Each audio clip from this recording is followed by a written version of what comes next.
लोकसभा में विपक्ष के नेता राहुल गांधी के विदेश दौरे का मुद्दा राजनीतिक रूप से एक बार फिर से गर्मा गया है।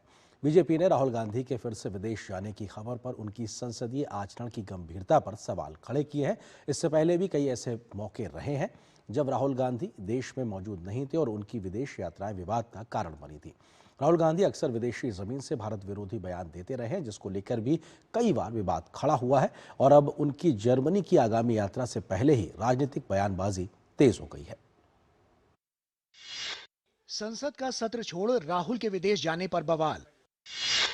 राहुल की यात्रा पर बीजेपी ने उठाए सवाल। बीजेपी ने बोला राहुल पर हमला। कांग्रेस ने बताया मुद्दों से ध्यान हटाने की साजिश।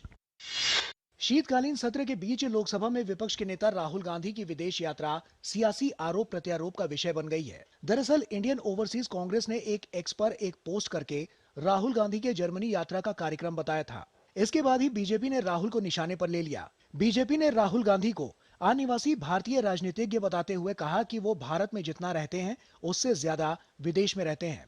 उनका मन विदेश में है, लेकिन मजबूरी से यहाँ वो राजनीति कर रहे हैं और यही वजह है कि कांग्रेस पार्टी सिमटती जा रही है।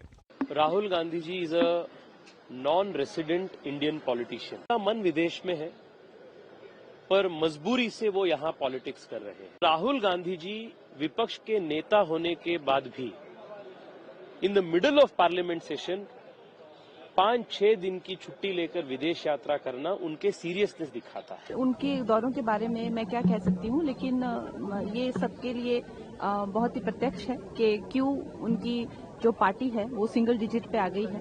बीजेपी का कहना है कि संसद सत्र जैसे अहम मौके पर भी राहुल विदेश जा रहे हैं। वंदे मातरम की महत्वपूर्ण चर्चा पर भी राहुल नदारद थे। वक्फ संशोधन बिल पर भी चर्चा के समय राहुल नदारद थे। बीजेपी के मुताबिक उपराष्ट्रपति चुनाव के दौरान भी राहुल गांधी देश में नहीं थे। बिहार चुनाव की घोषणा के समय जब देश दुर्गा पूजा और दशहरा मना रहा था, तब भी राहुल गांधी देश से बाहर थे। बीजेपी ने यह भी आरोप लगाया है कि डॉक्टर मनमोहन सिंह की मृत्यु के बाद भी राहुल छुट्टियों पर निकल गए थे। बीजेपी ने यह भी पूछा है कि जब राहुल गांधी नेता विपक्ष हैं, तो उनकी यात्राओं की जानकारी क्यों नहीं साझा की जाती। बीजेपी ने राहुल गांधी की विदेश यात्राओं के दौरान उनकी मुलाकातों और उनके कथित देश विरोधी एजेंडे पर भी सवाल उठाए हैं। वो कहां जाते हैं, वो ऑफिशियल विजिट है, अनऑफिशियल विजिट है, ये क्यों नहीं साझा की जाती है? देश से आखिर क्या छुपा रहे हैं लीडर ऑफ ऑपोजिशन?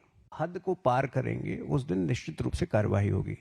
तो आप निश्चिंत रहिए कि सिक्योरिटी एजेंसीज जो हैं वो नज़र रख रहे होंगे। लेकिन मुझे लगता है कि लीडर ऑफ ऑपोजिशन एक महत्वपूर्ण पद होता है। मुझे लगता है कि कांग्रेस के जो सीनियर नेता हैं उनको बैठाकर समझाने की ज़रूरत है कि ये छुट्टियों मनाने वाला पद नहीं है और छुट्टी मनाइए। बीजेपी जहां राहुल को एक पार्ट टाइम गैर गंभीर राजनीतिक नेता बता रही है, तो कांग्रेस ने राहुल के आरोपों को खारिज करते हुए कहा है कि मुद्दों से ध्यान भटकाने के लिए बीजेपी ऐसी बातें कर रही है। हमेशा ज्यादा से ज्यादा जब पार्लियामेंट चलता है विदेश में रहता है, बाद में बोलते हैं हमको बात करने के लिए हमको मौका नहीं मिलता है, रहते इधर नहीं है। He is a part time non serious political leader. BJP के पास राहुल गांधी जी के सवालों का उत्तर नहीं होता तो उनको भ्रमित करना, अपप्रचार करना, उनकी छवि को धूमिल करना, बस यही उपाय है। राहुल गांधी ने कहा है कि उनकी यात्रा पहले से तय थी। हालांकि बीजेपी ने कहा है कि नेता विपक्ष को यह तय करना होगा कि भारत की राजनीति में उनकी रुचि है या वो अपनी रिटायरमेंट प्लानिंग में जुटे हैं। शैलेंद्र मिश्रा और मोहित शुक्ला के साथ ब्यूरो रिपोर्ट, डीडी न्यूज। और खबर तमिलनाडु से।